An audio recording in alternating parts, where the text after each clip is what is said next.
Sound familiar? Here's the brutal truth. While you've been overthinking, someone else with half your intelligence and twice your confidence just made the decision you've been agonizing over for Morning. weeks. They took action. They moved forward. They got results. Meanwhile, you're still stuck in your head, trapped in an endless loop of analysis that's slowly suffocating your potential. I'm about to show you something that will change everything. Overthinking isn't a sign of intelligence. It's not careful planning. Get it, It's man. not being thorough. Overthinking is a mental prison that's stealing your time, your energy, and your opportunities. And the solution? It's simpler than you think. In the next 15 minutes, you're going to discover why your brain tricks you into overthinking, the hidden costs that are destroying your life, and most importantly, the simple system that will free you from this mental trap forever. By the end of this video, you'll have the tools to make faster decisions, take confident The moment action, I'm aiming and for the finally break free from the buy side paralysis of liquidity. analysis. But here's the catch. You have to actually So Asia apply has a what you big bump learn. rise. No more We have the previous overthinking daily whether high as this well that we could advice get will to after work. running the previous daily. No more waiting for the Um, perfect I'm moment to expecting some type of start. retracement. The time is now. Chapter 1. The Overthinking Epidemic. Whether to We're that level living in there the golden age of overthinking.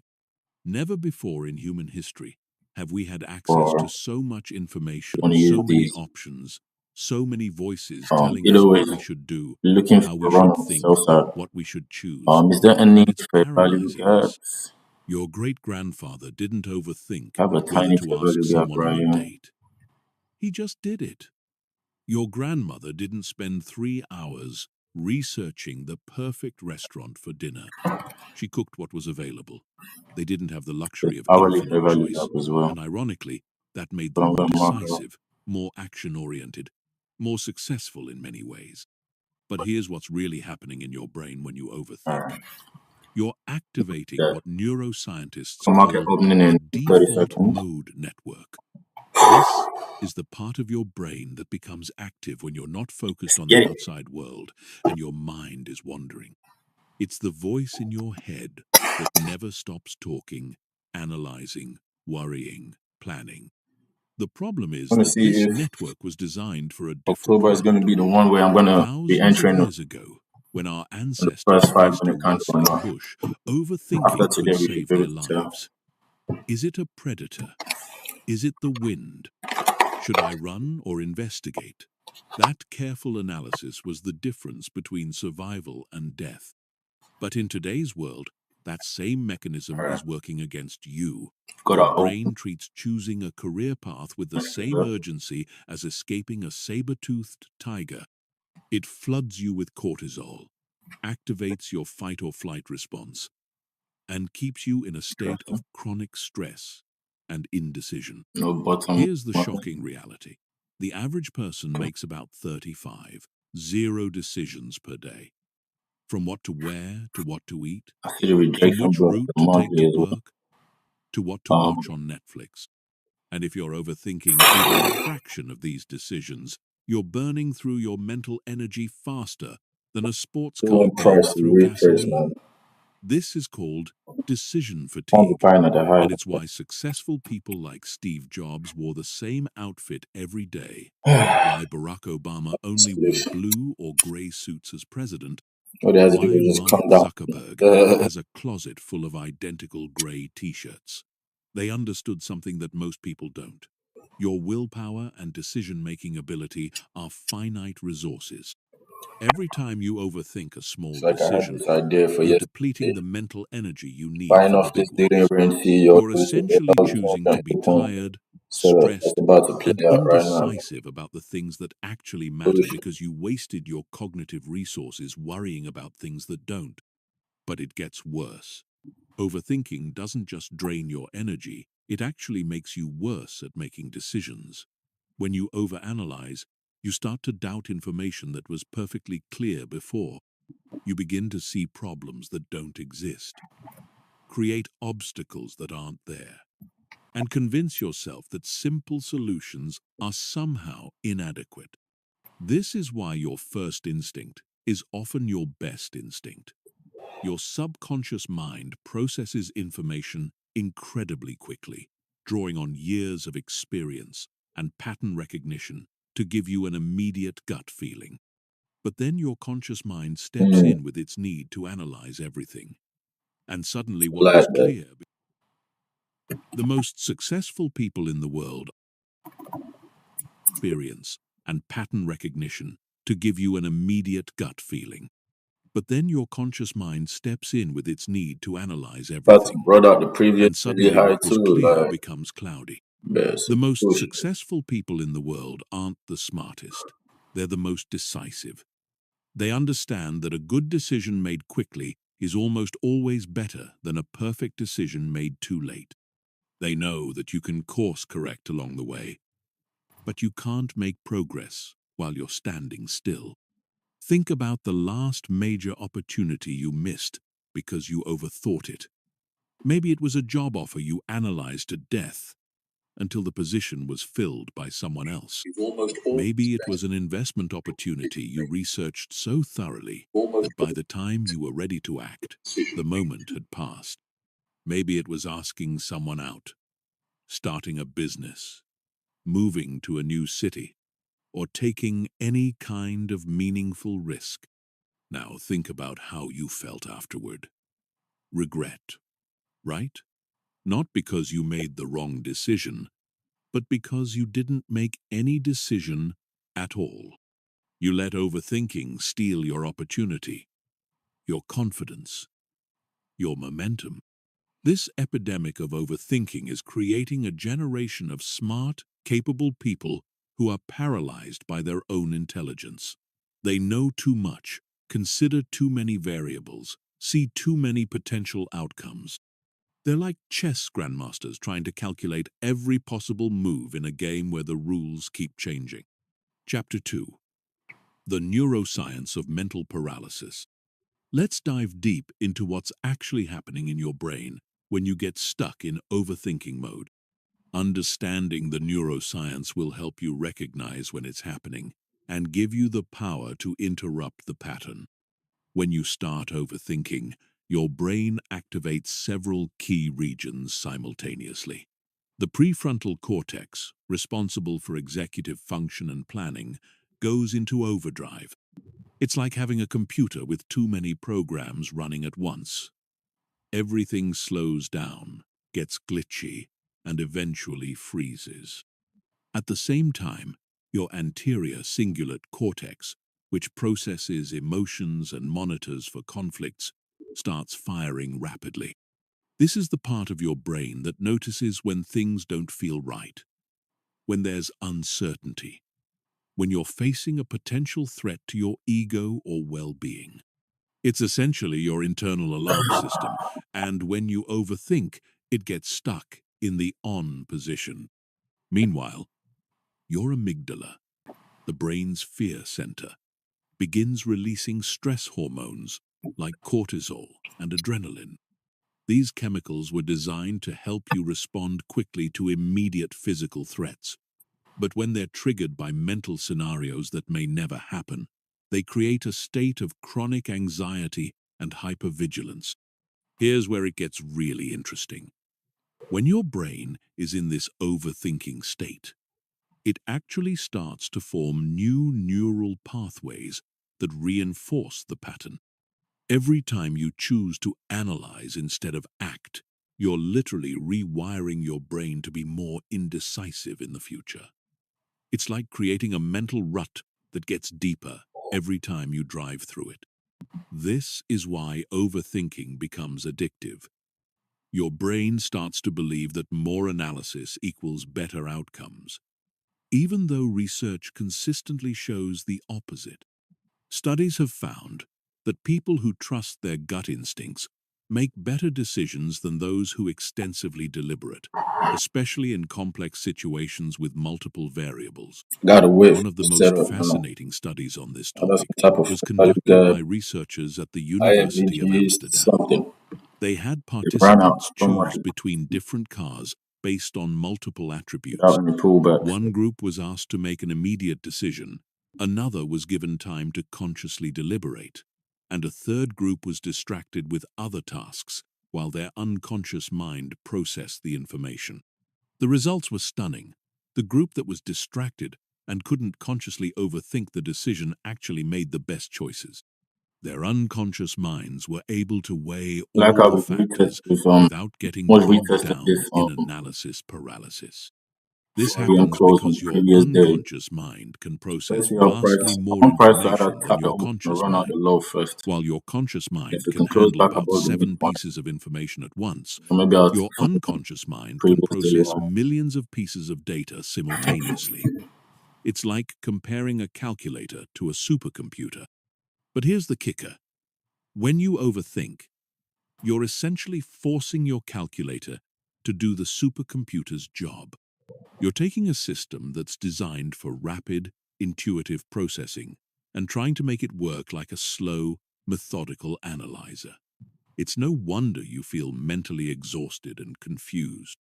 The overthinking brain also exhibits something called temporal discounting dysfunction. This is a fancy way of saying that when you're stuck in analysis mode, you become terrible at weighing immediate costs against future benefits. You start to overvalue minor risks and undervalue major opportunities. For example, you might spend weeks researching the perfect time to start investing, worried about market volatility and potential losses, while completely ignoring the massive opportunity cost of not investing at all. Your overthinking brain becomes so focused on avoiding small, immediate risks that it blinds you to large, long-term consequences. Neuroimaging studies show that overthinkers have increased activity in what's called the default mode network, a collection of brain regions that become active when you're not focused on the outside world. This network includes the medial prefrontal cortex, posterior cingulate cortex, and angular gyrus. And when it's overactive, it creates that constant mental chatter that never seems to stop.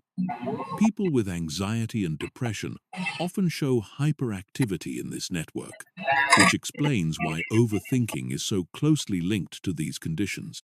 The brain gets trapped in loops of self-referential thinking, constantly monitoring, analyzing, and worrying about internal states, instead of engaging with the external world. But here's the good news. Neuroplasticity means your brain can change. Just as you've trained your brain to overthink through repetition, you can train it to be more decisive through different kinds of repetition. Every time you catch yourself overthinking and choose to take action instead, you're building new neural pathways that support quick, confident decision-making. The key is understanding that your brain's tendency to overthink isn't a character flaw or a sign of intelligence. It's simply a pattern that can be changed. Like any habit, it feels automatic and natural because you've practiced it so many times, but that doesn't mean it's serving you. Chapter 3. The Hidden Costs of Analysis Paralysis. While you've been sitting there analyzing every possible outcome, life has been passing you by. The hidden costs of overthinking are far more devastating than most people realize, and they compound over time like interest on a debt you never knew you owed. Let's start with the most obvious cost: time. The average overthinker spends 2-3 hours per day stuck in mental loops, analyzing decisions that could be made in minutes. That's 14-21 hours per week, or roughly 731,095 hours per year. To put that in perspective, you could learn a new language, master a musical instrument, or build a substantial side business with that time. But time isn't the only thing you're losing. We've run out Every this moment right now. spent overthinking is a moment not spent taking action. And action is what creates results. While you're perfecting your business plan, Someone else is launching their imperfect version and learning from real customer feedback. While you're researching the perfect workout Uh, routine, someone else is at the gym building muscle and strength. This leads to what psychologists call analysis paralysis, the state where you've so yeah, I can't really analyzed a continue in situation Dubai so right now. thoroughly Like September is that you really become incapable of making almost any done. decision at all. Without a You've enough considered set up. every angle, every risk, Let's go every and see. possible outcome, and instead of feeling more confident, you feel overwhelmed and frozen. The irony is brutal. The more you think about a decision, the less confident you become in your ability to make it. This happens because overthinking activates your brain's error detection system, which starts to find problems and inconsistencies that weren't apparent before. What seemed like a clear choice becomes murky and complicated. This leads to what researchers call decision avoidance, the tendency to postpone or delegate decisions when they become too complex or overwhelming. You might tell yourself you're being careful and thorough, but what you're really doing is avoiding the discomfort of commitment and the possibility of being wrong. The financial costs of overthinking are staggering.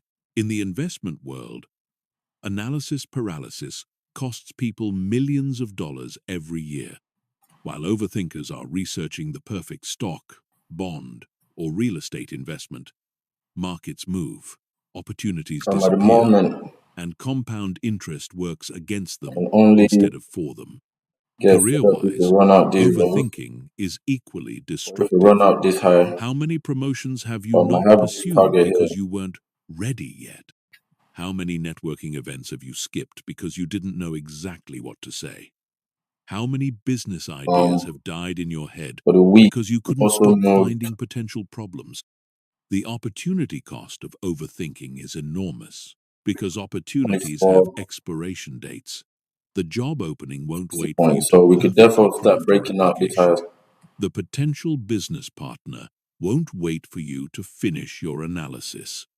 The chance to invest in that We therefore property could run out this won't high wait for today. you to research every possible risk. The daily But time frame. perhaps the most devastating cost is psychological. Chronic overthinking erodes your confidence in your own judgment. Every time you second-guess yourself, every time you analyze a decision There are to some death, levels that we could every get time to. you choose analysis over action, you're reinforcing the belief that you can't trust your own instincts. This creates a vicious cycle. The less you trust yourself, the more you feel the need to overthink. The more you overthink, the less confident you become. Over time, you develop what psychologists call learned helplessness, the belief that your actions don't matter, that outcomes are beyond your control, that you're powerless to create the life you want. Relationships suffer tremendously from overthinking. When you overanalyze every text message, every facial expression, every social interaction, you create problems that don't exist and misconnections that do. You become so focused on managing impressions and avoiding rejection that you forget to be authentic and present. The energy cost of overthinking is also significant. Your brain uses about 20% of your body's total energy, and when it's stuck in overdrive, that percentage increases dramatically. This is why a day of overthinking can leave you feeling more exhausted than a day of physical labor. You're literally burning yourself out without producing anything of value. Creativity and innovation are casualties of overthinking as well. When your mind What's is going on here constantly now? analyzing and critiquing, there's no space for new ideas to emerge. You become so focused on what's practical, safe, and logical that you lose touch with what's possible, exciting, and revolutionary. The health impacts are real too. Chronic overthinking triggers the same stress response as real physical threats, flooding your system with cortisol and adrenaline. Over time, this leads to elevated blood pressure, weakened immune function, disrupted sleep, and increased risk of anxiety and depression. Social costs accumulate as well. What is Overthinkers this often now? become boring conversationalists because they're so focused on saying the right thing that they say nothing interesting at all. They miss out on spontaneous adventures, last-minute opportunities, and the kind of experiences that create lasting memories and deep connections. Perhaps most tragically, overthinking robs you of the present moment. While your mind is spinning through past regrets and future worries, life is happening right now. You miss sunsets because you're worried about tomorrow's weather. You miss conversations because you're analyzing what you should say next. You miss opportunities for joy because you're focused on potential problems. The compound effect of these costs is staggering. Small decisions that could be made in seconds stretch into hours. Simple opportunities become complex problems. Clear paths become maze-like puzzles. And slowly, over months and years, overthinking transforms Bad capable, news as well. intelligent For the people side. into hesitant, anxious, paralyzed versions of themselves. Chapter 4. Why your brain tricks you into overthinking. We have Your Clement brain isn't and trying to sabotage you when it falls into overthinking patterns. In fact, it's trying to protect you using mechanisms that were perfectly adapted for a world that no longer exists. Understanding why your brain defaults to overthinking will help you recognize when it's happening and give you the compassion to change the pattern without fighting against your own nature. The primary culprit is what evolutionary psychologists call the better safe than sorry principle. For millions of years, our ancestors survived by being cautious, by thinking through potential threats, by considering what could go wrong before taking action. The humans who rushed into unknown situations without analysis often didn't live long enough to pass on their genes. This cautious mindset served us well when the stakes were literally life and death. If you heard a noise in the bushes, it was better to spend time analyzing whether it was a predator than to ignore it and potentially become someone's dinner. If you were considering eating an unknown plant, extensive deliberation could save you from poisoning. But here's the problem. Your ancient brain doesn't distinguish between choosing a restaurant for dinner and escaping from a saber-toothed tiger. Both situations trigger the same analytical processes, the same caution mechanisms, the same tendency to consider every possible negative outcome. Modern life has created what researchers call a threat detection malfunction.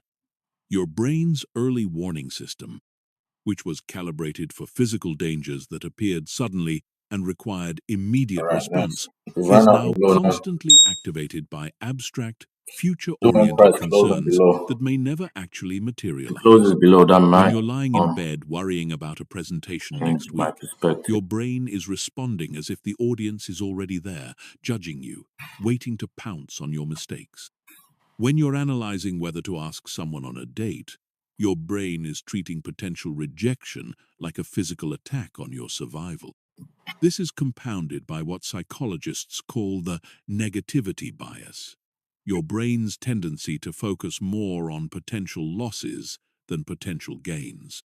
Studies show that people feel the pain of losing 100 more intensely than the pleasure of gaining 100. This bias made sense when resources were scarce and losing anything could mean starvation. But in today's abundant world, it often prevents us from taking beneficial risks. Your brain also has a built-in completion tendency. It wants to resolve open loops and answer unanswered questions. This is why you can't stop thinking about a problem until you've solved it, even when the problem doesn't actually need solving. Your brain perceives unresolved decisions as threats to your sense of control and competence. Social media and information overload have hijacked these natural tendencies. Your brain receives thousands of data points every day about what you should do, what you should want, what you should achieve. This creates what psychologists call choice overload, when having too many options actually makes decision-making harder, not easier. The famous jam study illustrated this perfectly. When shoppers were offered 24 varieties of jam to sample, only 3% made a purchase. But when they were offered just 6 varieties, 30% bought jam. More options led to more analysis, more comparison, more second-guessing, and ultimately more paralysis. Your brain also falls victim to what's called the planning fallacy, the tendency to underestimate how long tasks will take and overestimate your ability to complete them perfectly. This leads to endless planning and replanning, as your brain keeps trying to create the perfect strategy that will guarantee success. Social comparison adds another layer of complexity. Thanks to social media, you're constantly exposed to curated highlights of other people's lives, creating pressure to make optimal choices that will lead to Instagram-worthy outcomes. Your brain starts to treat every decision as a performance that will be judged by others. The paradox of choice has reached epidemic proportions. Your ancestors might have had to choose between 3 potential mates in their village. You have access to millions through dating apps. They might have had one career path available. You have thousands of possibilities. They ate what was available. You have infinite restaurant options, dietary philosophies, and nutrition advice to consider. Your brain's pattern-matching system, which once helped you recognize dangerous situations based on limited information, now gets overwhelmed by the complexity of modern decisions. It keeps searching for patterns and precedents that don't exist, trying to apply simple heuristics to complex, unprecedented situations. Fear of regret plays a massive role in overthinking. Your brain has learned that making the wrong choice leads to emotional discomfort, so it tries to prevent regret by analyzing every possible outcome. But this creates a paradox. The fear of making the wrong choice often prevents you from making any choice at all, which guarantees the regret you are trying to avoid. The availability heuristic causes your brain to overweight recent or memorable information when making decisions. If you recently heard about someone's business failing, your brain will overestimate the likelihood of your own business failing.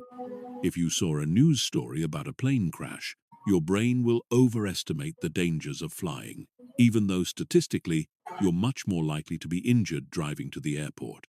Perfectionism compounds all of these tendencies. Your brain starts to believe that there's one right answer to every question, one optimal choice in every situation. This creates impossible standards and endless analysis as you search for a perfect solution that probably doesn't exist. The confirmation bias kicks in during extended analysis periods. Your brain starts to seek information that confirms your existing fears or doubts while ignoring evidence that supports taking action. If you're scared of starting a business, you'll find every article about business failures while somehow missing all the success stories. Understanding these mechanisms isn't about judging your brain or trying to override its natural tendencies. It's about recognizing when these protective systems are working against you in modern contexts and developing strategies to Hourly work with your favorite brain's nature while still taking decisive action. Chapter 5. The Illusion of Productive Thinking. Here's the most dangerous lie your brain tells you about overthinking: that it's productive. That all that mental spinning, analyzing, and planning is actually accomplishing something valuable.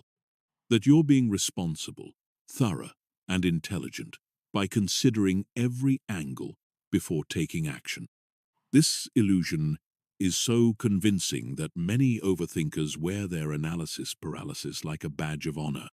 They tell themselves they're being careful, strategic, or thoughtful. They look at people who make quick decisions and judge them as impulsive, reckless, or shallow. But the research tells a completely different story. Studies consistently show that excessive deliberation leads to worse outcomes, not better ones.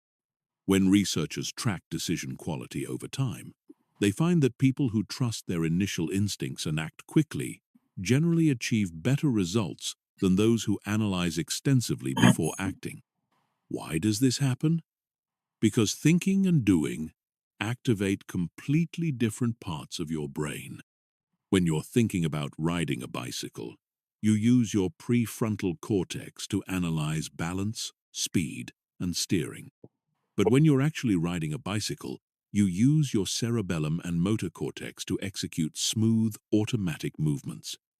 The thinking brain and the doing brain operate on entirely different systems. The same principle applies to every area of life.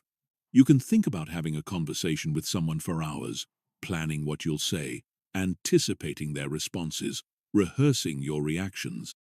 But the actual conversation I'm will gonna use this unfold Beverly based on Got to run real-time the. social cues, emotional I dynamics, need to buy. I and need the spontaneous IOVG. That's why moments I'm that active for no the amount of IOVG. pre-planning can predict.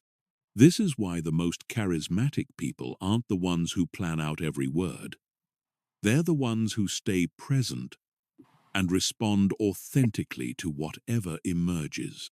They trust their social intelligence to guide them in the moment rather than trying to script the interaction in advance. The illusion of productive thinking is reinforced by the fact that analysis feels like work. Your brain is active. You're using energy. You feel mentally engaged. But feeling busy isn't the same as being productive. You can spend 8 hours thinking about a problem and make zero progress towards solving it. Meanwhile, someone else can spend 8 minutes taking action and move significantly closer to their goal. This is particularly evident in creative fields.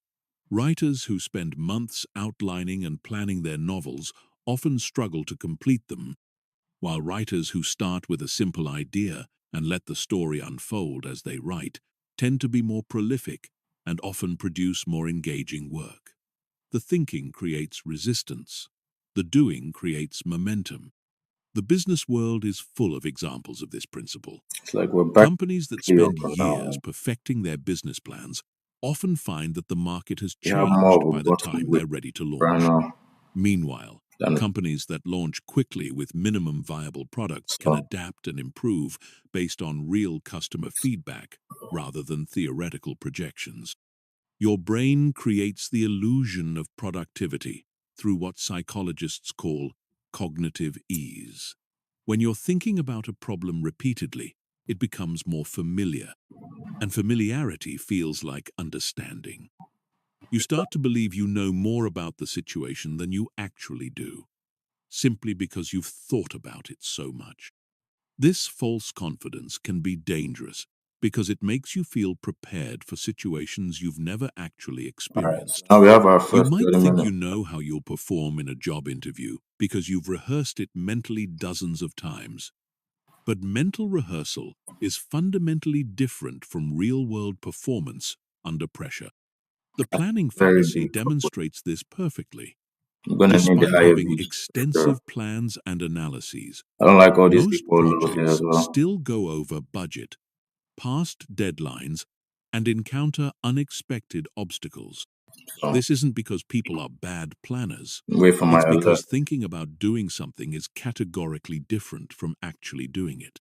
Overthinking also creates what researchers call analysis And they're paralysis going or for 100 points perfectionism. for the day as well. Your brain starts to believe that if it just thinks a little longer, considers a few more variables, researches one more option, it will find the perfect solution.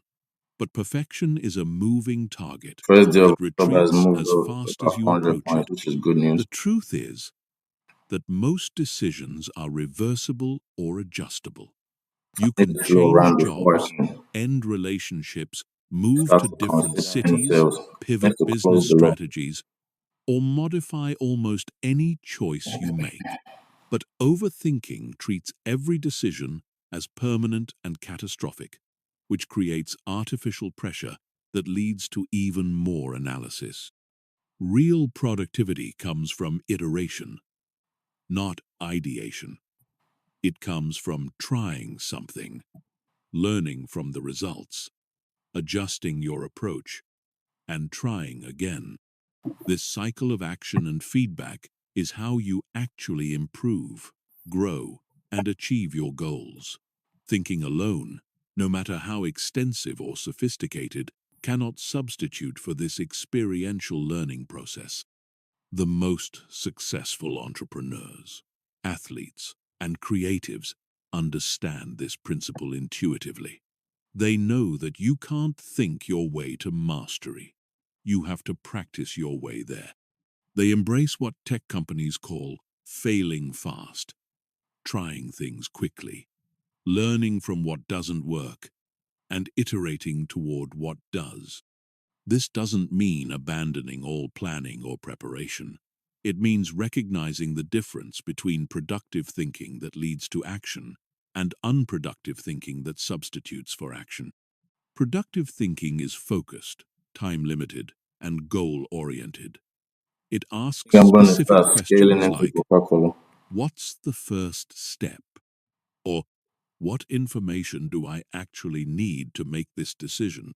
Unproductive thinking is circular, endless, and anxiety-driven. It asks impossible questions like, what if everything goes wrong? Or, how can I guarantee this will work? These questions feel important, but they're actually procrastination dressed up as I start buying preparation. Coca-Cola from like The 7. illusion of productive thinking is one of the One, most sophisticated forms of self-sabotage because it allows you to feel like you're making guys, progress we'll be back while to that. actually Sure. standing still. Breaking free from this illusion requires honestly Back to assessing this. whether your thinking is moving you toward action or away from it, whether it's solving problems or creating them, whether it's building confidence or eroding it. Chapter 6. The 2-minute decision rule. Here's where everything changes. I'm about to give you the most powerful tool for breaking free from overthinking. And it's so simple that your brain will initially resist it because it seems too easy. But simplicity is exactly what makes it work. The 2-minute decision rule states this: if a decision can be made with the information you currently have and won't have irreversible, catastrophic consequences, give yourself exactly 2 minutes to decide. Not 2 hours, not 2 days, not 2 weeks, 2 minutes. Here's how it works in practice. Set a timer for 2 minutes. During those 2 minutes, you can consider the options, weigh the pros and cons, think through the immediate consequences. But when that timer goes off, you must make a decision. No extensions, no exceptions, no just 5 more minutes to think about it. The magic of this rule isn't in the time limit itself. It's in what the time limit forces your brain to do. When you know you only have 2 Mm, minutes, your mind automatically filters out irrelevant information and focuses on what actually matters. It stops trying to predict every possible future scenario and starts evaluating based on I'll take current this on this reality. account. Your brain has 2 decision-making systems. The System 1 50 points. is fast, intuitive, and based on pattern recognition and accumulated experience. System 2 is slow, analytical, and based on conscious reasoning. Overthinking happens when System 2 takes over decisions that System 1 is perfectly equipped to handle. The 2-minute rule forces you to rely more on System 1, which is actually superior for most life decisions. System 1 processes massive amounts of information instantly, drawing on everything you've learned, experienced, and observed throughout your life. It's like having access to a supercomputer that can analyze millions of variables in seconds. System 2, the analytical Or mind, more can control. only handle about 7 pieces of information at once. When you give it a complex decision with multiple variables, it gets overwhelmed and starts creating artificial complications to justify its involvement. It's like asking a calculator to run a complex simulation. It's not designed for that kind of work. The beauty of the 2-minute rule is that it works for an enormous range of decisions. Should you take that job offer? 2 minutes is enough to consider the salary, the role, The the midpoint company, of the the location, IOBG. and how it aligns with your One of my goals. thoughts are the rejection Should you ask process. someone on a date? 2 minutes is more than enough to evaluate your interest, their apparent interest, and the potential for connection. Should you start that side business? 2 minutes can determine if you have the skills, the market demand, the initial resources, and the motivation to begin. Should you end a relationship that's not working? 2 minutes is sufficient to assess your happiness, your partner's happiness, your shared goals, and whether the issues are solvable. But here's what separates successful people from chronic overthinkers. They understand that most decisions are not permanent. If you take a job and it's not the right fit, you can find another job. If you ask someone out and they say no, you can ask someone else. If you start a business and it doesn't work, you can start a different business or go back to employment. The fear of making the wrong decision is almost always disproportionate to the actual consequences of that decision. Your brain treats choosing a restaurant like a life or death scenario. But in reality, the worst-case scenario is a mediocre meal and the loss of an And hour because and some money. after These I don't want to buy consequences a are bug so images minor of that man. spending more than 2 minutes deciding is objectively I gotta irrational. wait for this account. Even bigger decisions Account grow rarely earlier. have the catastrophic consequences your overthinking brain imagines. Moving to a new city? If you don't like it, you can move again. If we close the Changing bottom back, careers? put my stuff Most below the floor. people change careers multiple times throughout their lives. Getting married? Divorce exists. And while it's not ideal, it's not the end of the world either. The 2-minute rule also eliminates decision avoidance. When you know you have to decide in 2 minutes, you can't postpone the decision indefinitely. You can't wait for more information, more time, or more certainty. You have to work with what you have right now, which is almost always sufficient for making a good decision. This rule forces you to distinguish between decisions that matter and decisions that don't. If you can't decide something in 2 minutes, ask yourself, is this decision actually important enough to warrant extended analysis? Or am I overthinking something that will have minimal impact on my life? Most of the decisions we agonize over fall into the second category. What to wear to work, what to have for lunch, which movie to watch, what to post on social media. These micro-decisions consume enormous amounts of mental energy despite having virtually no impact on our long-term well-being or success. The 2-minute rule Wait also for an builds IOBG. decision-making confidence. Every time you make a quick decision and survive the consequences, which you almost always will, you prove to yourself that extensive analysis isn't necessary. You start to trust your judgment, your instincts, your ability to handle whatever results from your choices. Start implementing this rule immediately with low-stakes decisions. When you're choosing what to eat for lunch, set a 2-minute timer and decide. When you're picking something to watch on Netflix, give yourself 2 minutes max. When you're deciding whether to go to a social event, 2 minutes is plenty. As you build confidence with small decisions, gradually apply the rule to bigger ones. The key is to start where the stakes are low, so you can prove to yourself that quick decisions don't lead to disaster. In fact, You'll likely find that your quick decisions are Once you just come as my good head as, easy there, I'm gonna and often go for my better phone. than, your extensively analyzed ones. Remember, the goal isn't to make perfect decisions. The goal is to make good enough decisions quickly so you can spend your time and energy implementing those decisions rather than endlessly reconsidering them. Action beats analysis every single time. The 2-minute rule will feel uncomfortable at first because it goes against everything your overthinking brain believes about decision-making. Your brain will See how we insist reacted that to important 50% of the way. decisions require more time, more analysis, more consideration. But your brain is wrong. Most decisions require more action, not more thought. Chapter 7.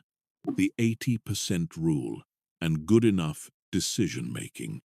Perfectionism is the fuel that powers the overthinking engine. Your brain becomes convinced that there's one optimal choice in every situation, one perfect path forward, one ideal outcome that can be achieved if you just analyze long enough and hard enough. This pursuit of perfection is what keeps you stuck, paralyzed, and perpetually dissatisfied with your decisions. The 80% rule offers a radical alternative. Make decisions when you have 80% of the information you think you need, and you're 80% confident in your choice. Don't wait for 100% certainty, because it doesn't exist. Don't hold out for perfect information, because you'll never have it. Don't demand guarantees, because life doesn't offer them. This rule is based on a fundamental truth that overthinkers struggle to accept. In most situations, a good decision made quickly beats a perfect decision made too late. The remaining 20% of information you're waiting for rarely changes the fundamental nature of the decision, but it can cost you the opportunity to act when action matters most. Military leaders understand this principle intimately. In combat situations, waiting for perfect intelligence can mean the difference between victory and defeat, between life and death. They operate on what they call the 70% solution. If you have 70% of the information and 70% confidence, you act. The speed of decision matters more than the perfection of decision. Business leaders operate similarly. Amazon's Jeff Bezos was famous for making decisions with what he called disagree and commit. If he was 70% confident in a direction, he would fully commit to it, rather than spending months trying to get to 90% confidence. This decision-making speed was a key factor in Amazon's ability to innovate and dominate multiple markets. The 80% rule works because of diminishing returns on analysis. The first 20% of your research typically provides 80% of the useful information. The next 60% of research provides only 20% additional value.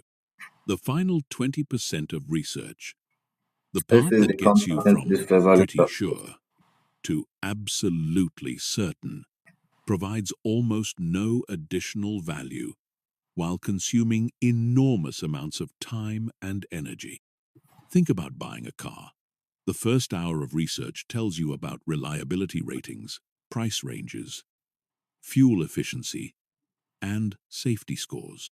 The second hour might teach you about specific features, warranty details, and dealer incentives. But the 20th hour of research, you're probably comparing thread counts on floor mats or analyzing the exact shade differences between paint options. That's not productive research.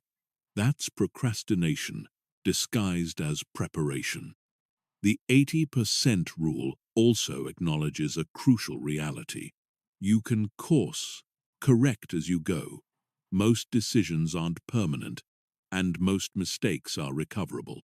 If you choose a direction and new information emerges that suggests a different path would be better, you can adjust. but you can't make progress while you're standing still, waiting for perfect clarity. This principle applies powerfully to career decisions. You don't need to find the perfect job. You need to find a good job that moves you in the right direction. You can learn what you like and don't like through actual experience, then use that information to make your next career move.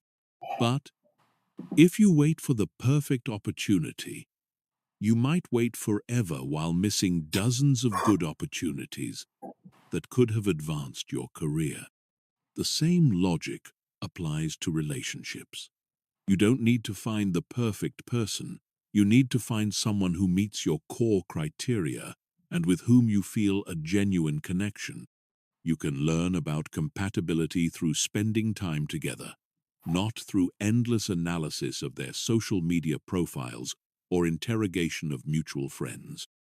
Entrepreneurship is perhaps the perfect example of why the 80% rule matters.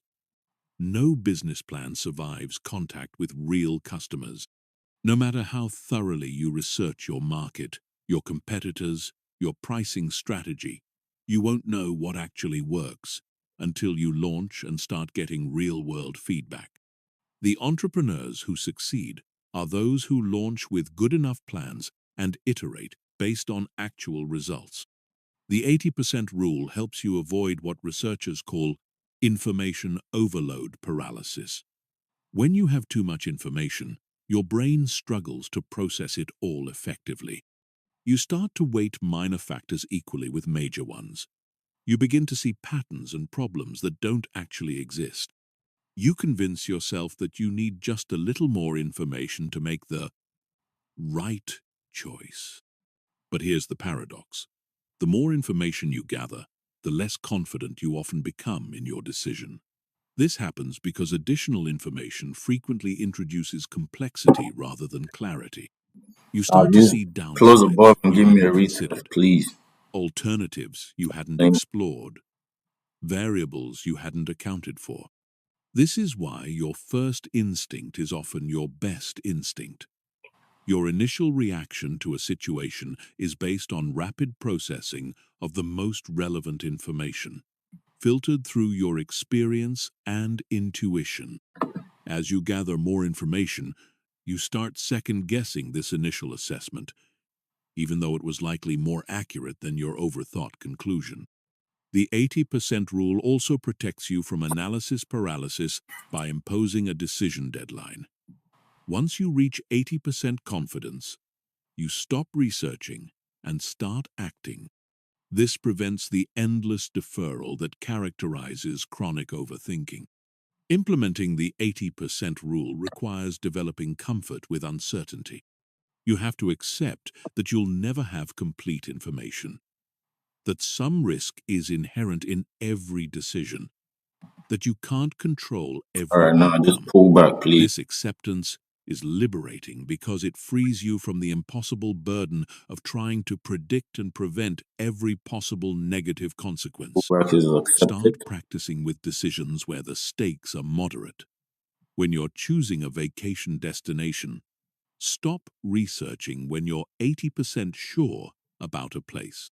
If When he you're runs out this deciding high, whether to attend a social event, there's a high chance make he's the gonna pull call back when again. you're So I'm 80% gonna confident about your look preference. for another entry or When you're just considering a entry. purchase, buy it when you're This 80% one I'm gonna leave satisfied to with your research. The I key know we're is to going to get to recognize the those. difference between useful information and information gathering as procrastination. Useful information directly impacts your decision. Procrastination information is just more data that makes you feel busy without actually moving you closer to a choice. Remember, the goal isn't to be right 100% of the time. That's impossible. The goal is to be right often enough that your quick decisions create better outcomes than your slow ones. And research consistently shows that people who make faster decisions with less information often achieve better results than those who analyze extensively before acting. The 80% rule teaches you to What's trust going on? yourself, to value speed over perfection, and to embrace the iterative nature of life. You make the best decision you can with the information you have, then adjust course as new information emerges.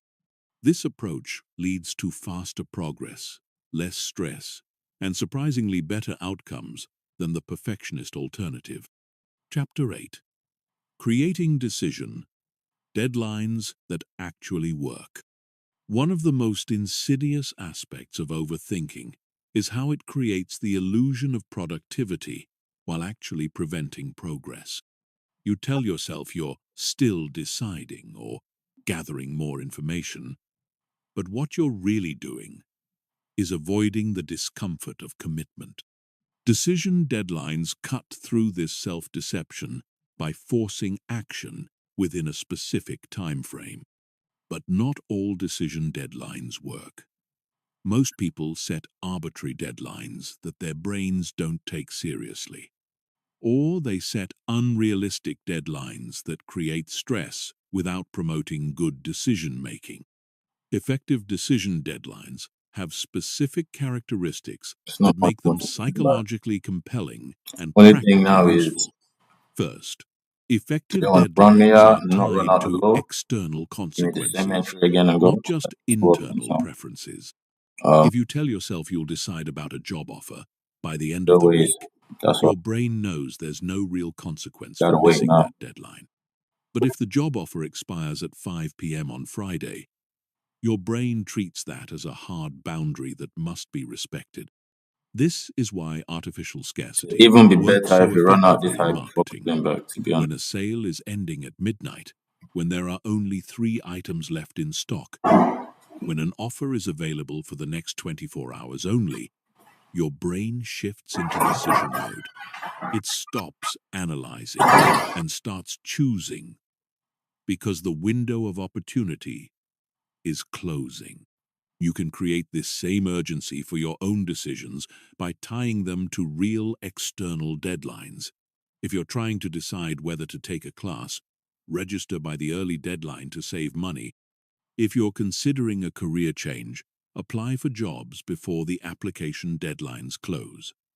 If you're thinking about moving to a new city, book apartment viewings for a specific weekend trip. Second, effective deadlines are short enough to prevent overthinking, but long enough to allow adequate consideration. For most personal decisions, this sweet spot is between 24 hours and 1 week. Shorter deadlines don't give you enough time to gather essential information. Longer deadlines give your brain too much time to spiral into analysis paralysis. The key is calibrating the deadline to the importance and complexity of the decision. Choosing a restaurant for dinner tonight gets a 15-minute deadline.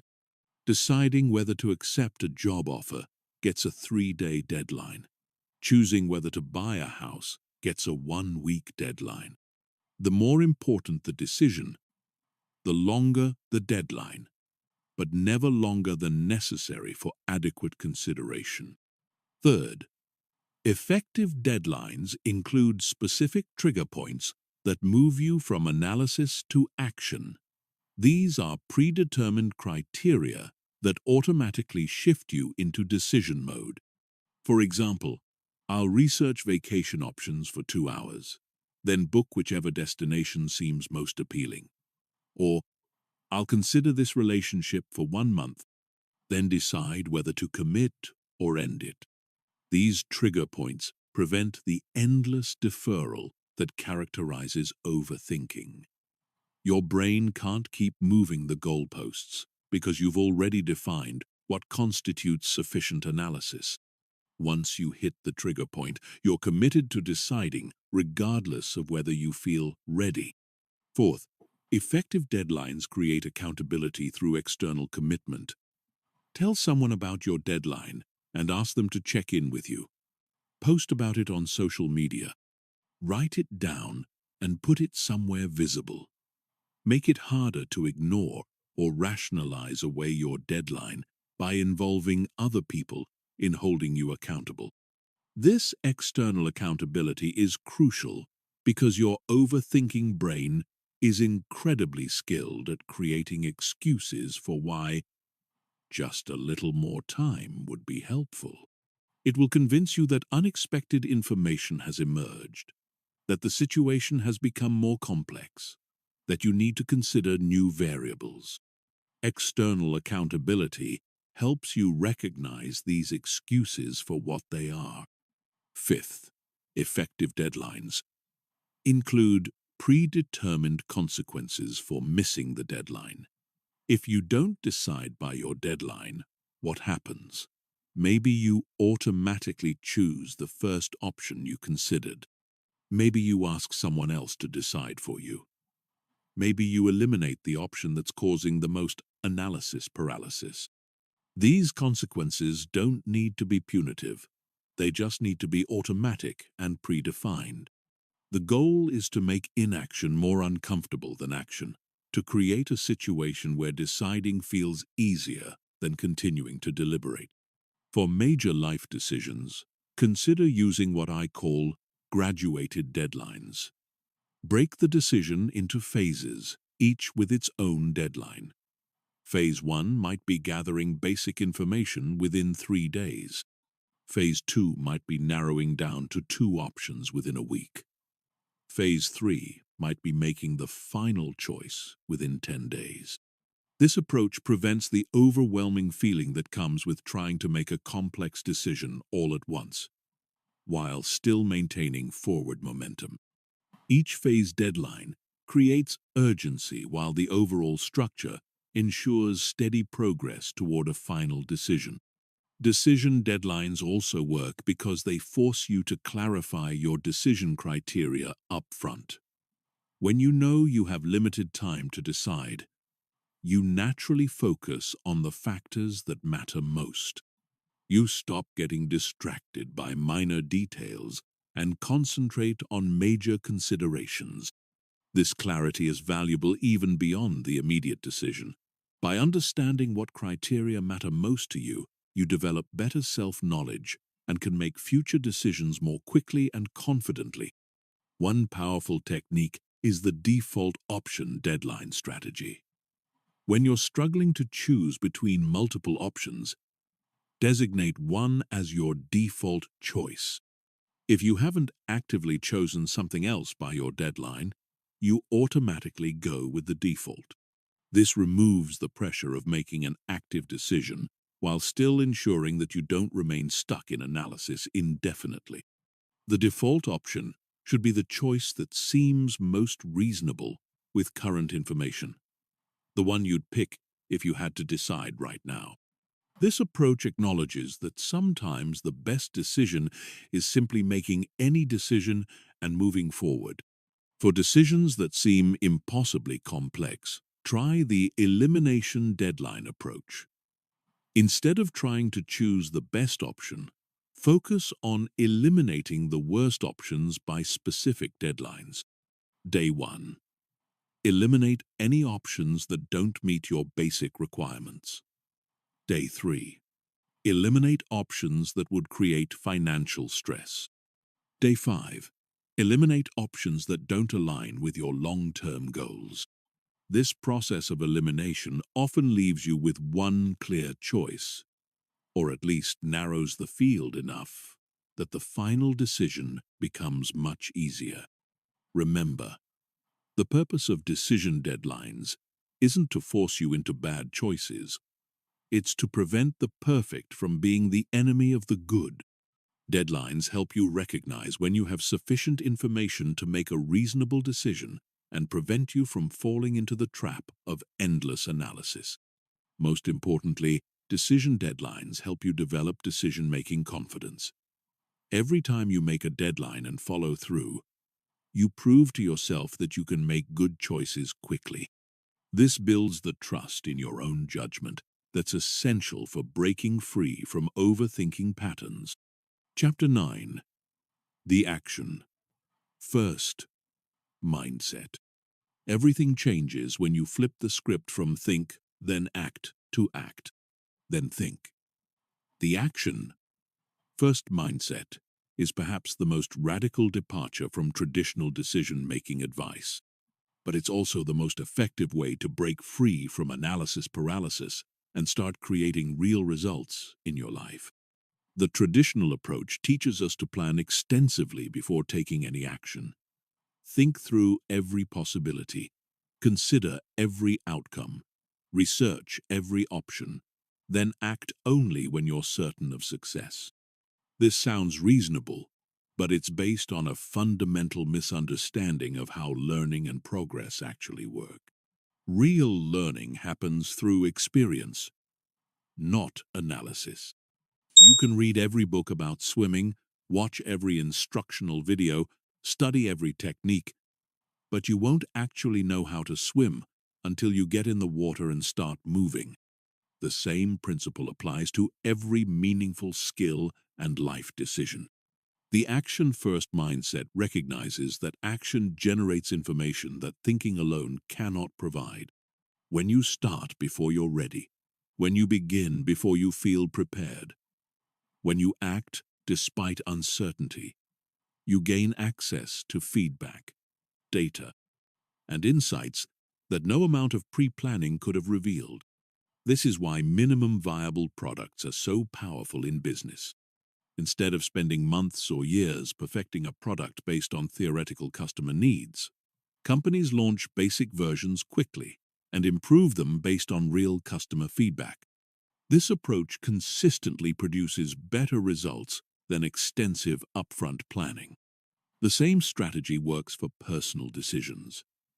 Instead of spending months researching the perfect career path, start taking small actions in directions that interest you. Volunteer in that field. Take a relevant class. Interview people who do that work. Shadow someone for a day. These actions will teach you more about whether it's the right fit than any amount of abstract research. The action-first mindset also leverages what psychologists call implementation intention. When you commit to taking specific actions by specific dates, your brain automatically starts scanning for opportunities and resources to support those actions. You become more likely to notice relevant information, meet helpful people, and discover unexpected possibilities. This happens because action creates momentum, and momentum attracts resources. When you're actively working towards something, people can see Order your filled. commitment and are more likely to offer help, advice, or opportunities. When you're just thinking about something, there's nothing visible for others to support. Consider the difference between saying, "I'm thinking about starting a business," and saying, "I'm launching my business next month." The first statement invites casual conversation but no real support. The second statement signals serious intent and often generates offers of help, connections, and resources. The action-first mindset doesn't mean acting recklessly or without any consideration. It means taking the smallest possible action that will generate useful information or move you in your desired direction. These small actions compound over time into significant progress, while small amounts of thinking compound into nothing but mental fatigue. For example, if you're considering asking someone on a date, the smallest action might be starting a conversation with them. If you're thinking about changing careers, the smallest action might be updating your resume or browsing job listings. If you're contemplating moving to a new city, the smallest action might be researching neighborhoods or planning a visit. These small actions break the spell of overthinking by shifting you from passive consumption of information to active generation of experience. They move you from the realm of possibility into the realm of reality, where you can get actual feedback rather than theoretical projections.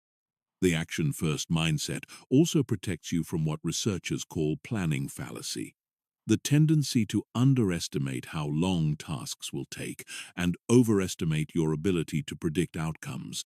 When you start taking action early, you discover the real timeline and requirements for achieving your goals, which allows you to adjust your approach based on reality rather than assumptions. This is particularly important for creative projects. Writers who start writing before they have complete plot outlines often produce more engaging stories than those who plan extensively before beginning. The act of writing reveals character motivations, plot possibilities, and thematic elements that couldn't be discovered through planning alone. Musicians who start recording demos before perfecting their songs often capture energy and authenticity that gets lost in over-rehearsed performances. Artists who start painting before they have complete compositional plans often create more dynamic and interesting work than those who sketch extensively before beginning. The action-first mindset requires developing comfort with imperfection and uncertainty.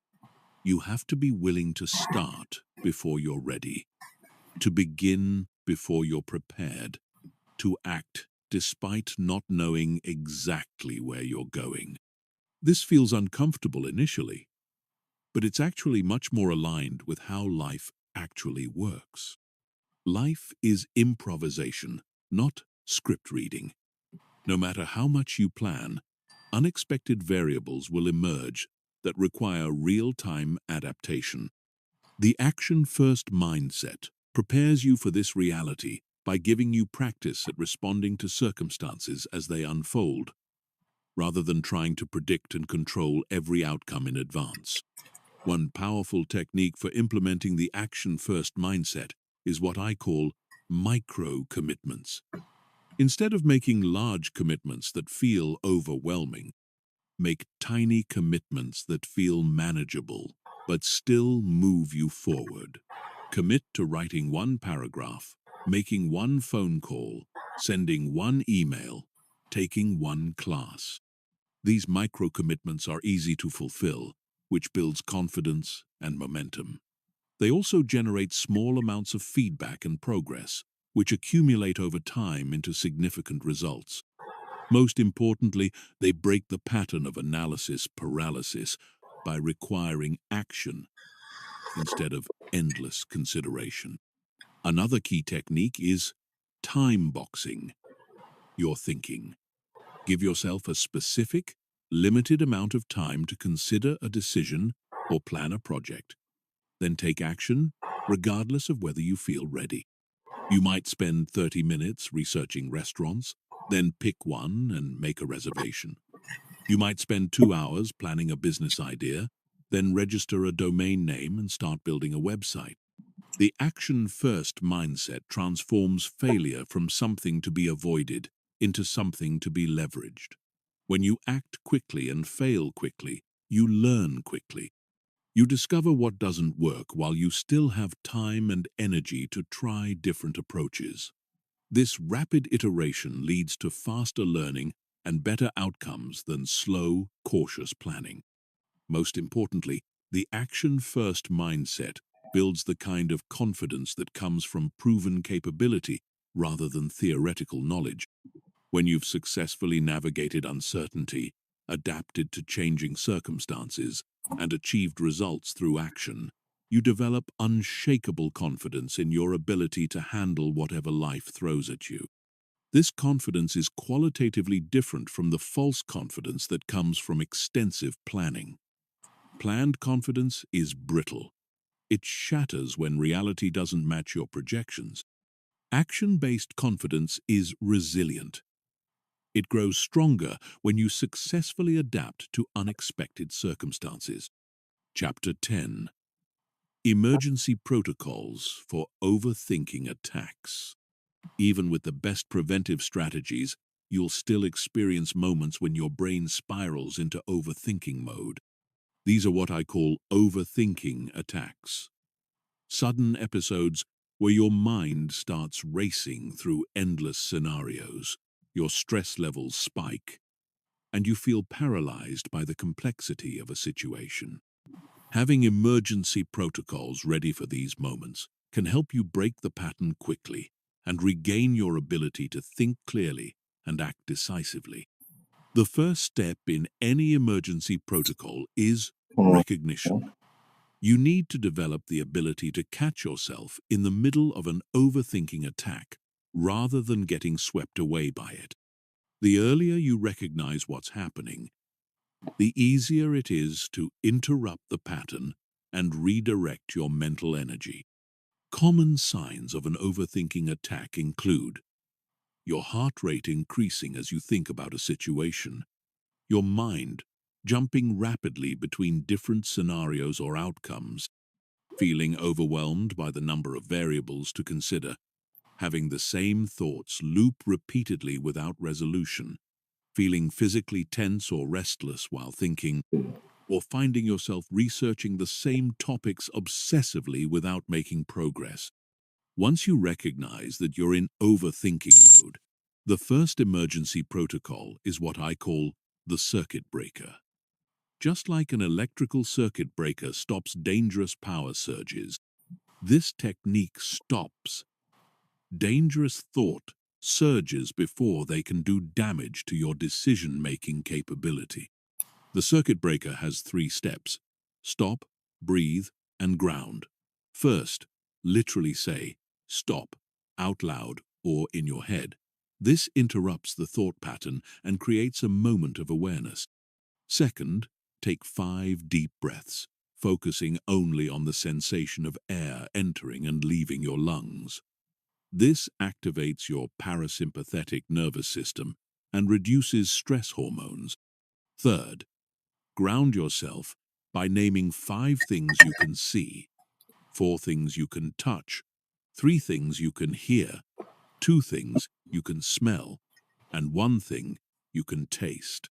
This grounding technique, known as the 5-4-3-2-1 method, pulls your attention away from abstract worries and back to present moment reality.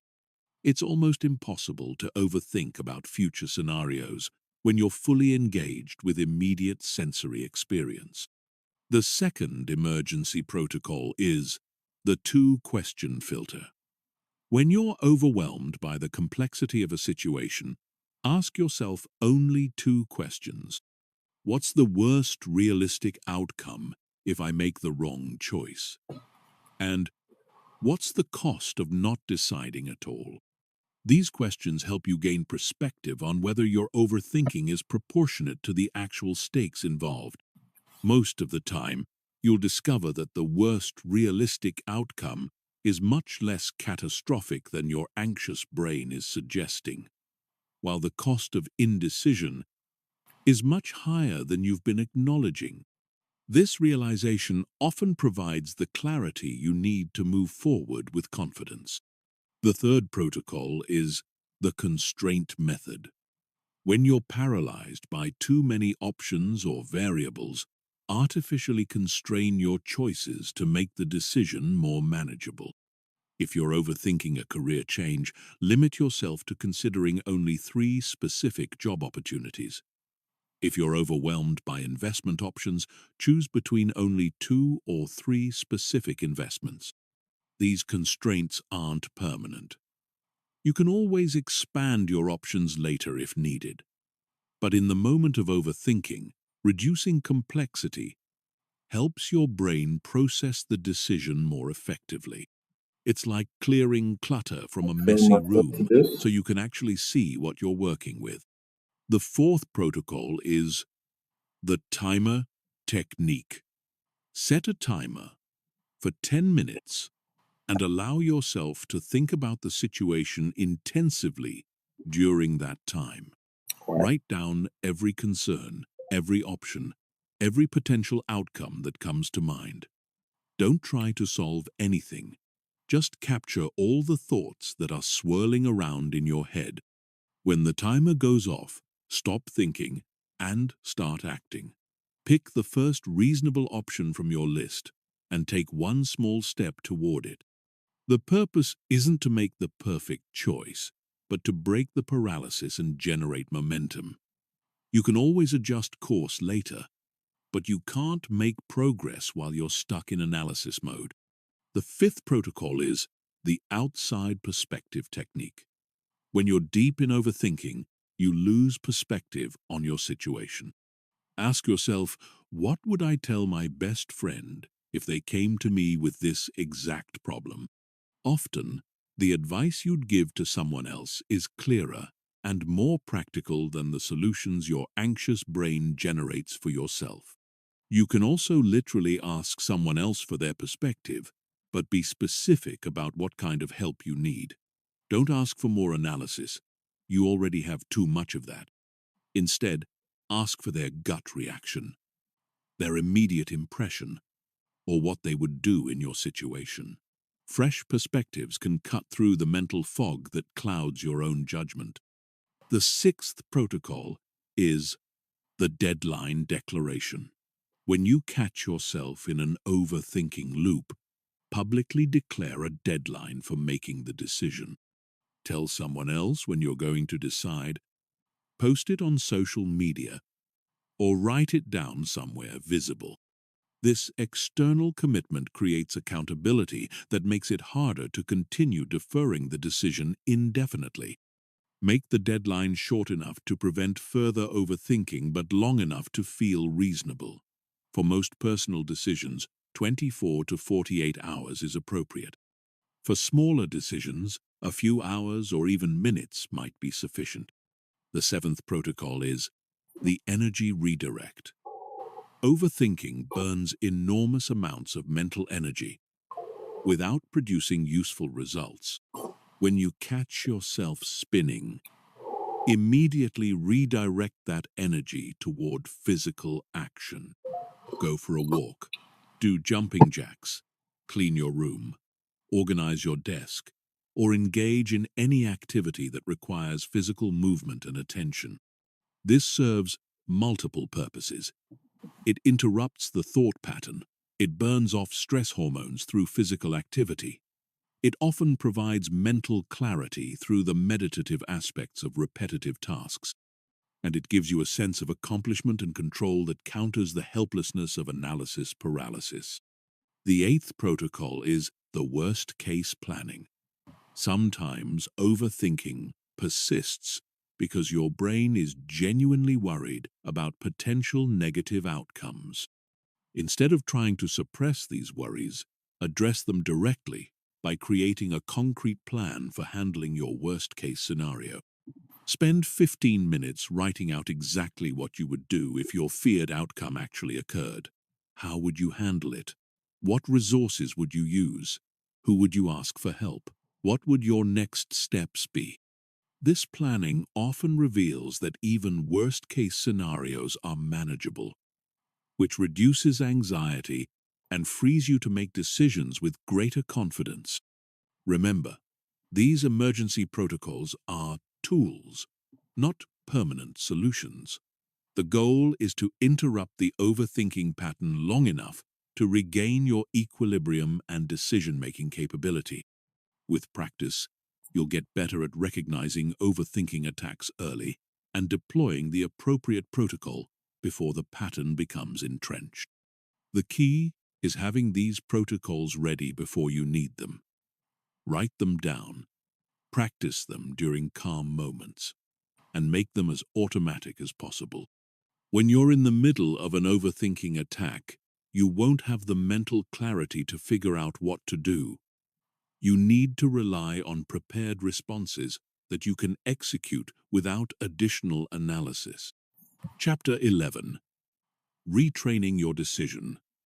Making muscles. Your decision-making ability is like a muscle that's been weakened by years of overthinking. Just as you wouldn't expect to run a marathon after months of sitting on the couch, you can't expect to make confident, quick decisions immediately after years of analysis paralysis. You need to systematically retrain your decision-making muscles through progressive exercises that build strength, speed, and confidence. The first exercise in this retraining program is what I call decision sprints. These are rapid-fire decision-making sessions where you force yourself to make multiple small decisions as quickly as possible. Set a timer for 5 minutes and make 20 decisions during that time. What to wear tomorrow, what to have for breakfast, which book to read next, what movie to watch, which route to take to work. The key is speed, not perfection. You're not trying to make optimal choices, you're trying to build the neural pathways that support quick decision-making. Each rapid decision strengthens your ability to trust your instincts and act without extensive analysis. Start with decisions that have minimal consequences. If you choose the wrong shirt or breakfast, the impact on your life is negligible. This low-stakes environment allows you to practice decision-making without the fear and anxiety that typically trigger overthinking. As you build confidence with small decisions, you can gradually apply the same speed to larger ones. The second exercise is option elimination training. Instead of trying to choose the best option from many possibilities, practice systematically eliminating options until only one remains. This approach is often easier psychologically because elimination feels less risky than selection. For example, if you're choosing a restaurant, start by eliminating cuisines you're not in the mood for, then eliminate places that are too expensive or too far away. Then eliminate places with poor reviews.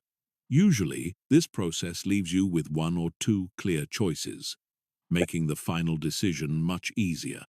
This technique works because elimination uses different mental processes than selection. When you're eliminating options, you're focused on what you don't want, which is often clearer than what you do want. When you're selecting options, you're trying to predict future satisfaction, which involves much more uncertainty and analysis. The third exercise is constraint training. Deliberately impose artificial constraints on your decisions to make them easier and faster. Give yourself a budget limit, a time limit, a geographic limit, or any other boundary that reduces the number of variables you need to consider. For instance, if you're choosing a vacation destination, constrain yourself to places within a 4-hour flight, or places that cost less than a specific amount, or places you can visit during a particular season. These constraints dramatically reduce the complexity of the decision while still preserving meaningful choices. Constraints are powerful because they eliminate what researchers call choice overload. When you have too many options, your brain struggles to process them effectively and often defaults to avoiding the decision altogether.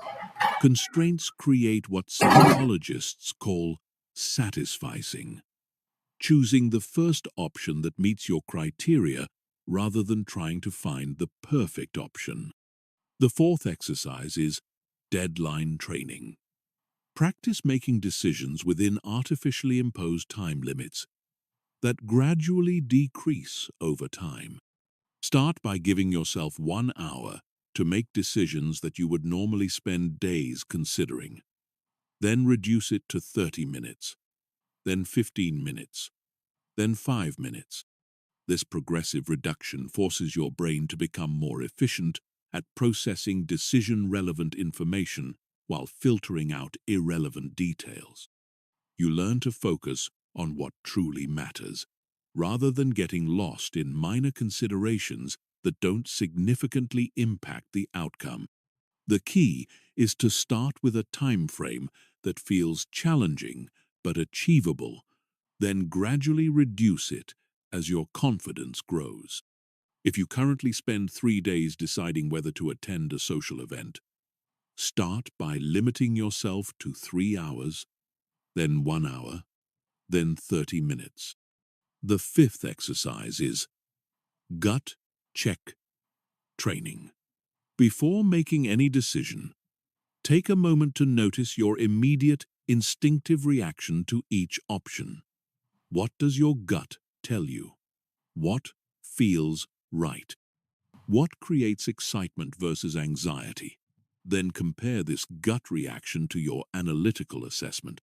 Over time, you'll likely discover that your gut instincts are remarkably accurate, often more so than your analytical conclusions. This happens because your intuition processes vast amounts of information unconsciously, drawing on patterns and experiences that your conscious mind can't easily access. Start tracking the outcomes of decisions made primarily through gut instinct versus those made through extensive analysis. Most people are surprised to discover that their intuitive decisions often turn out better than their carefully analyzed ones. The sixth exercise is past decision analysis. Review major decisions you've made in the past and categorize them based on how much time you spent analyzing them before acting. Then honestly assess the outcomes. Did the decisions you spent more time analyzing turn out better than the ones you made quickly? This exercise often reveals that there's little correlation between analysis time and decision quality.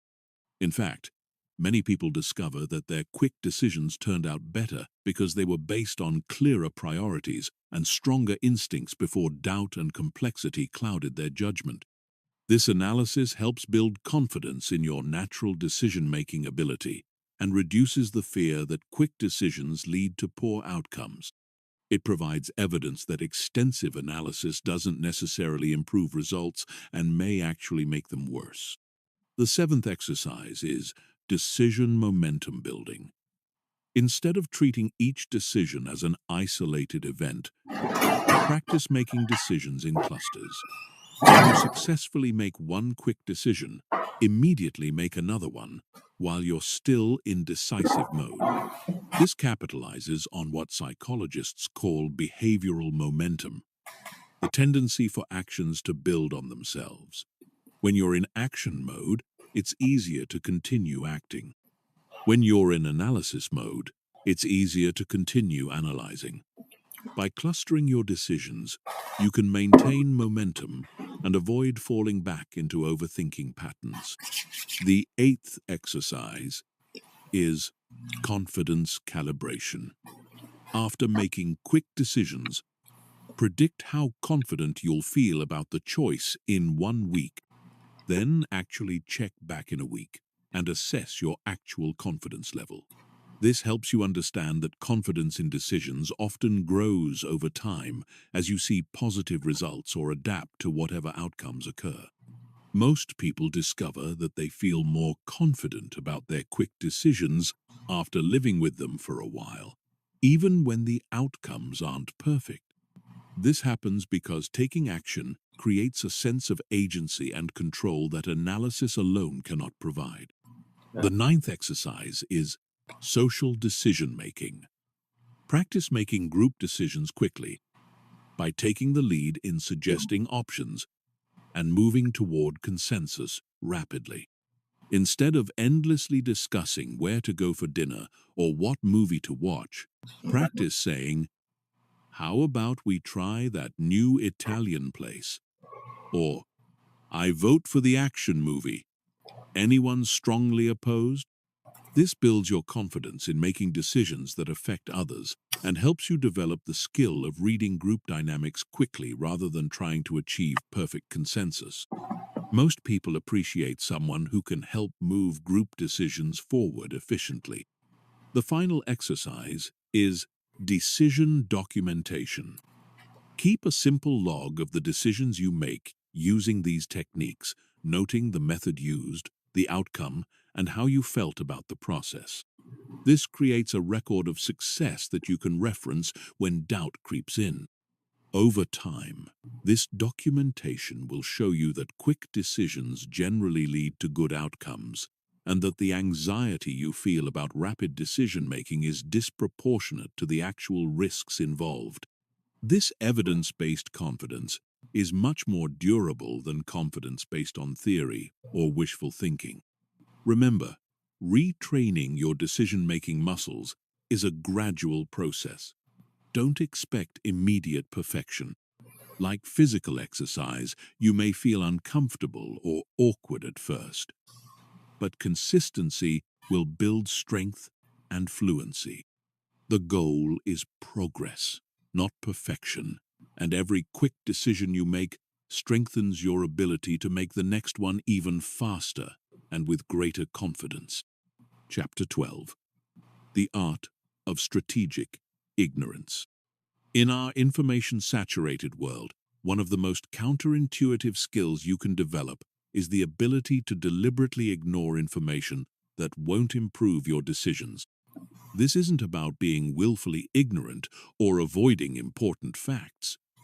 It's about recognizing that more information often leads to worse decisions, not better ones. Strategic ignorance is the practice of consciously limiting your information intake to only what's directly relevant to the decision at hand.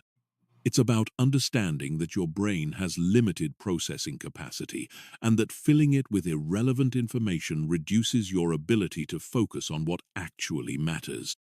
Think about how professional athletes perform under pressure.